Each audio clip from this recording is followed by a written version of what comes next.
So the latest is that the investigation now is involving everybody, from federal authorities to state authorities, really trying to uncover both what happened, what led up to this, but then also everything about the aftermath, about the response.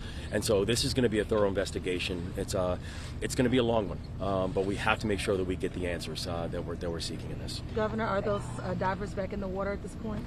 These divers have been back in the water for hours now. I can't stress enough the heroism of these folks. They are in frigid conditions. They are down there in darkness where they can literally see about a foot in front of them. They are trying to navigate mangled metal, and they're also in a place that it is now presumed that people have lost their lives.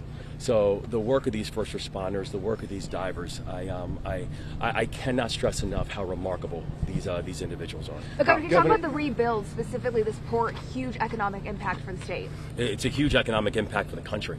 And that's why I think when we've seen how the entire country has rallied around Maryland and rallied around Baltimore, it's because they understand that the Port of Baltimore is not just impacting Maryland. If you look at this, this port is responsible for over 51 million tons of foreign cargo. That's the largest in the country.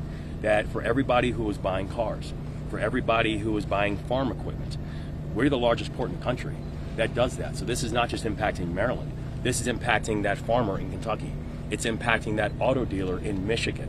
And so it is imperative that we get this bridge rebuilt. It's imperative that we get the Port of Baltimore back up and going. And it's not just about how are we supporting Maryland. This is about how we're supporting the American economy. Yeah, well, the top priority for me right now is still the recovery. We've got to bring these families closure. I promise these families that I would instruct every single asset that we have to focus on that search and rescue, air, land, and sea assets to focus on search and rescue. Now that we've transitioned to the recovery phase, my promise to them is this: I will devote every single resource to making sure that you receive closure.